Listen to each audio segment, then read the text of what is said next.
Sunrisers Hyderabad versus Punjab கிங்ஸோடைய fantasy பிக்கை தான் இந்த வீடியோவில் பார்க்க போகிறோம். அண்ட் அந்த வீடியோ போகிறதுக்கு முன்னாடி அன்ஃபார்ச்சுனேட்லி எல்எஸ்ஜி வர்சஸ் ஜிடிக்கான அந்த ஃபேண்டசி பிக் சில டெக்னிக்கல் டிஃபிகல்ட்டிஸால் எங்களால் பப்ளிஷ் பண்ண முடியாமல் போயிடுச்சு. அண்ட் இந்த இதில் மிஸ் ஆயிடுச்சு. அண்ட் இதுக்கப்புறம் மிஸ் ஆகாது அப்படின்னு ஒரு சின்ன ப்ராமிஸ் பண்ணிட்டு இந்த வீடியோவை நம்ம ஸ்டார்ட் பண்ணுறேன். அண்ட் ஹைதராபாத்தில் இந்த மேட்ச் நடக்க போகுது. இது வந்து கொஞ்சம் பேஸ் பவுலிங்க்கு கொஞ்சம் சப்போர்ட்டிவாக இருக்கும் அப்படின்றது தெரியும். அண்ட் அது மட்டும் இல்லாமல் இந்த இது கொஞ்சம் பேட்டிங்க்குமே கொஞ்சம் சாதகமான ஒரு பிச்சாக தான் இருக்க போகுது அப்படின்றது தான் இது வரைக்கும் அந்த செய்தி. கிட்டத்தட்ட நம்ம பார்த்துட்டோம் அப்படின்னா எங்களோட ஆவரேஜ் ஸ்கோர்ஸ் அப்படின்னு பார்த்துட்டோம் அப்படின்னா கிட்டத்தட்ட 200 வந்து டீம்ஸ்க்கு இருக்குது.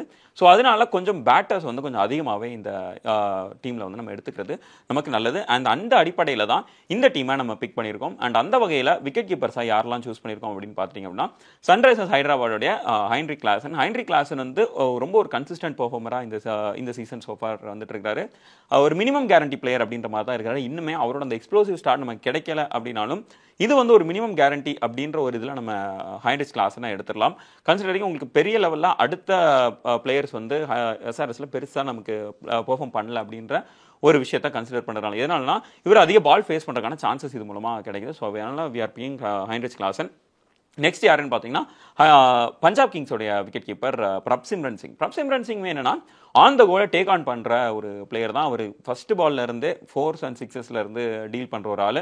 அதிகமாக பவுண்டரிஸ் அடிக்கிறதுனால நமக்கு அதிக ரிட்டர்ன்ஸ் வந்து கிடைக்கும், குறிப்பாக போனஸ் பாயிண்ட்ஸ் கிடைக்கும். அண்ட் அந்த 25 மார்க் அந்த தாண்டிட்டார் அப்படின்னா அதுக்கான ஒரு போனஸுமே நமக்கு கிடைக்க சான்சஸ் இருக்குது. அண்ட் 50s போடுறதுக்கான சான்ஸ் இருக்குது. அதனால கன்சிடரிங் திஸ் இஸ் ஒரு பேட்டர்ஸ் பேரடைஸ் அப்படின்றதுனால நெக்ஸ்ட் நம்ம பேட்டிங் அப்படின்னு போயிட்டோம் அப்படின்னா டிராவிஸ் ஹெட்டை நம்ம டீமில் எடுத்திருக்கோம். டிராவிஸ் ஹெட் வந்து சன்ரைசர்ஸ் ஹைதராபாத்தோட டாப் ஆர்டரில் கன்சிஸ்டண்டாக பெர்ஃபார்ம் பண்ணுற ஒரே பிளேயர் அப்படின்றதுனால நம்ம அவர் டீமில் எடுத்திருக்கோம். அண்ட் அவருமே ஒரு மினிமம் கேரண்டி பிளேயராக தான் இருந்து வராரு. ஒரு 25 to 30 அவர் கண்டினியூஸாக எடுத்துட்டு இருக்காரு. இன்னுமே அந்த ஒரு எக்ஸ்ப்ளோசிவ் ரன்ஸ் வந்து நமக்கு இந்த சீசனில் இன்னுமே கிடைக்கல அப்படின்ற ஒரு விஷயமும் இருக்குது. மேபி இது அவரோட நாளாக இருந்தது அப்படின்னா டெஃபினட்டாக அது ஒரு மிகப்பெரிய அட்வான்டேஜாக இருக்கும். அண்ட் அது மட்டும் இல்லாமல் டிராவிஸ் ஹெட் மாதிரியான ஒரு பிளேயரை நம்ம சிட் அவுட் பண்ணுறது வந்து won't be viable option or won't be clever choice அப்படின்றத நம்ம சொல்ல முடியும். நெக்ஸ்ட் அனிகேத் வர்மா வந்து சன்ரைசர்ஸ் ஹைதராபாத் அந்த ஸ்ட்ரகிளிங் பேட்டிங் லைன் அப்ல இருக்கிற இன்னொரு ஷைன் அப்படின்ற மாதிரி நம்ம சொல்லிடலாம். Top orders and middle orders கொஞ்சம் தடுமாறும் போது அனிகேத் வர்மா நல்லா ஸ்டெப் அப் பண்ணி ஆடுறாரு. அதுவும் இல்லாமல் பிக் ஷாட்ஸை மட்டும் தான் அவர் டீல் பண்ணுறாரு. ஒரு பிஞ்ச் ஹிட்டராக இருக்கிறாரு. வந்த பால்ல இருந்தே 6 அடிக்கக்கூடிய ஒரு பிளேயர் தான் அனிகேத் வர்மா. இந்த சீசன் நல்ல ஃபார்மில் இருக்காரு. ஸோ அதனால we are picking Aniket Varma. Next வந்து பஞ்சாப் கிங்ஸுடைய கேப்டன் ஸ்ரேயஸ் ஐயர் கமான். அவர் தான் இந்த சீசனில் one of the best players அப்படின்ற மாதிரி நம்ம சொல்லிடலாம். பேட்டர்ஸில் அதிக ரன்ஸ் அடிக்கிறதுல டாப் 3ல இருக்கிற ஒரு பிளேயர் ஸ்ரேயஸ் ஐயர். அண்ட் இந்த டைம் ஆரஞ்ச் கேப்புக்கு டெஃபினட்டாக ஒரு மிகப்பெரிய கண்டெண்டராக இருப்பார் அப்படின்றதுல எந்த ஒரு சந்தேகமும் கிடையாது. அது மட்டும் இல்லாமல் இந்த சாம்பியன்ஸ் டிராஃபியில் உள்ள அந்த ஃபார்ம் அப்படியே கேரி ஃபார்வர்ட் பண்ணிட்டு வராரு. பயங்கர குயிக்காக ரன்ஸ் எடுக்கிறாரு. அண்ட் நம்ம பல வருஷத்துக்கு முன்னாடி டெல்லியில் பார்த்த ஒரு ஸ்ரேயஸ் ஐயர் எந்த அளவுக்கு ரூத்லெஸ்ஸாக இருந்தாலும் அந்த ஒரு ரூத்லெஸ்ஸான ஸ்ரேயஸ் ஐயரை இந்த டைம் பார்த்துட்டு இருக்கோம். ஸோ அதனால அவரை டீமில் எடுத்திருக்கோம். நெக்ஸ்ட் பிரியான்சாரியா போன மேட்ச்ல செஞ்சுரி போட்டு கலக்கியிருந்தார். பிரியான்சாரியா அவர் வந்து ஆக்சுவலாக நம்ம போன மேட்ச் மட்டும் அவரை எடுக்காமல் விட்டுட்டோம். அதுக்கு முன்னாடி மேட்ச் எல்லாத்தையுமே எடுத்துட்டு வந்தோம். பட் போன மேட்ச்ல எடுக்காம விட்டதுக்கான ஒரு என்னையடா எடுக்காம விடுறீங்க பாருங்கடா அப்படின்னு சொல்லிட்டு செஞ்சுரி அடிச்ச மாதிரி இருந்தது அது. ஸோ அதனால இந்த டைம் அந்த ஒரு தப்பை நம்ம பண்ண போகிறது கிடையாது. பிரியான்சாரியா டீமில் எடுத்திருக்கோம். ஏன்னா இந்த இது பேட்டர்ஸ் பேரடைஸ் மட்டும் இல்லாமல் சன்ரைசர்ஸ் ஹைதராபாத் பவுலிங்குமே கொஞ்சம் ஸ்ட்ரகிள் பண்ணுறாங்க. அண்ட் அந்த பவுலரை இவங்க வந்து கேபிட்டலைஸ் பண்ணுறதுக்கான சான்சஸ் இருக்குது அப்படின்றதுனால பிரியான்சாரியாவை டீமில் எடுத்திருக்கோம். நெக்ஸ்ட் நேஹல் வதேரா ஆஃப்கோர்ஸ் உங்களுக்கு பஞ்சாப் கிங்ஸோட ஓப்பனிங் பேட்டர்ஸ் வந்து 2 பேர் நல்லா ஆடிட்டு இருக்காங்க. பிரியான்சாரியா பிரப்சிம்ரன் சிங் ஸ்ரேயஸ் ஐயர் இருக்கும்போது நேஹல் வதேரா லோவர் மிடில் ஆர்டரில் பயங்கரமான ஹிட்டிங்கை பண்ணிட்டு இருக்கிறாரு. ஸோ அதனால நம்ம நேஹல் வதேரா எடுத்திருக்கோம். அதே மாதிரி இன்னொரு பிளேயர் தான் சஷாங்க் சிங். மற்ற பிளேயர்ஸ் எல்லாம் டிசப்பாயிண்ட் பண்ணாலும் தான் வந்து எந்த சுச்சுவேஷன்லையுமே ஸ்டெப் அப் பண்ணக்கூடிய ஒரு பிளேயர். நம்ம பார்த்தோம்னா போன சீசன் வந்து வந்தாரு டீமுக்கு வந்து கொஞ்சம் அக்ரெசிவாக ரன் எடுக்கணும் அப்படின்னும் போது ரொம்ப அக்ரெசிவாக ஆடக்கூடிய ஒரு சஷாங்க் சிங் போன மேட்ச்ல டீம் அதிக விக்கெட் சொல்லுது அப்படின்றதுக்காக தன்னோட விக்கெட்டை ஸ்டாப் பண்ணி அப்படி நீட்டாக ஆடி பிரியான்சாரியாவுக்கு பார்ட்னர்ஷிப் கொடுத்துட்டு கடைசி நேரத்தில் டேக் ஆன் பண்ற ஒரு சஷாங்க் சிங் நம்ம பார்த்துருக்கோம். ஸோ ரொம்ப ஒரு கிளவரான ஒரு பேட்டர். ஈஸியாக விக்கெட்டை த்ரோ பண்ணக்கூடிய ஒரு பிளேயர் கிடையாது. எனி டைம் டேஞ்சரஸான எக்ஸ்ப்ளோசிவான ஒரு பேட்டர் அப்படின்றதுனால நம்ம சஷாங்க் சிங் எடுத்திருக்கோம். ஆல்ரவுண்டர்ஸ் அப்படின்னு பார்த்தோம்னா பேட் கமின்ஸாக எடுத்திருக்கோம். சன்ரைசர்ஸ் ஹைதராபாத்தில் இருக்கிற ஒரே ஒரு உருப்படியான ஒரு பவுலிங் ரிட்டர்ன்ஸ் கொடுக்கக்கூடிய ஒரு பிளேயராக இந்த சீசனில் பேட் கமின்ஸ் மட்டும் தான் இருக்கிறாரு. அது மட்டும் இல்லாமல் பேட்டிங்கில் வந்து ஒரு 3 பால் ஃபேஸ் பண்ண அந்த 3 பாலையுமே 6 அடிக்கக்கூடிய ஒரு பிளேயர் தான் பேட் கமின்ஸ். அதனால 2 இதுலையுமே நமக்கு ரிட்டர்ன்ஸ் இருக்குது அப்படின்றதுனால நம்ம பேட் கமின்ஸ் எடுத்திருக்கோம்.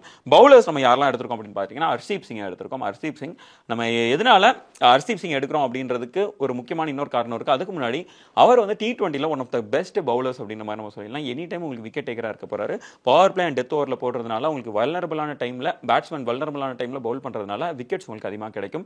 அண்ட் ஹர்ஷதீப் சிங் அதே மாதிரி சன்ரைசர்ஸ் ஹைதராபாடோட டாப் ஆர்டர் நம்ம முன்னாடியே பேசியிருந்தோம். ரொம்ப ஃப்ரெஜைலாக இருக்காங்க.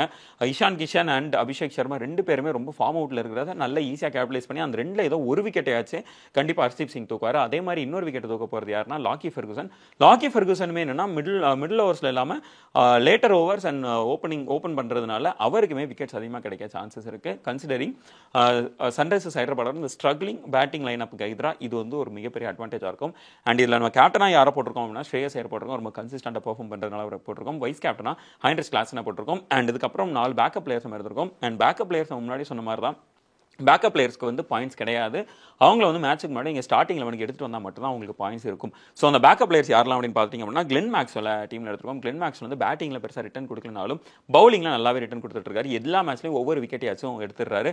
நெக்ஸ்ட் வந்து மார்க்கோ யான்சன் அவருமே என்னன்னா பவுலிங் அண்ட் பேட்டிங் ரெண்டுமே ரிட்டர்ன்ஸ் கொடுக்கக்கூடிய ஒரு பிளேயராக இருந்தாலும் இந்த சீசனில் பவுலிங்கில் பெருசாக அவர் வந்து ரிட்டன் இல்லை அப்படின்னால ஒரு பேக்கப்பில் வச்சிருக்கோம். மேபி லைக் இந்த மேட்ச்ல நீங்கள் அவருக்கு பேட்டிங்காக நீங்கள் எடுக்கணும் அப்படின்னு நினைச்சீங்க அப்படின்னா you can go with Jansen instead of Pat Cummins. Next Mohammed Shami முன்னாடி சொன்ன மாதிரி தான் அவர் இந்த எஸ்ஆர்எச் பவுலிங் லைனப்பில் கொஞ்சம் டிசப்பாயின்மெண்டான ஒரு பர்ஃபார்மன்ஸ் தான் சோஃபார் கொடுத்துட்டு இருக்காரு.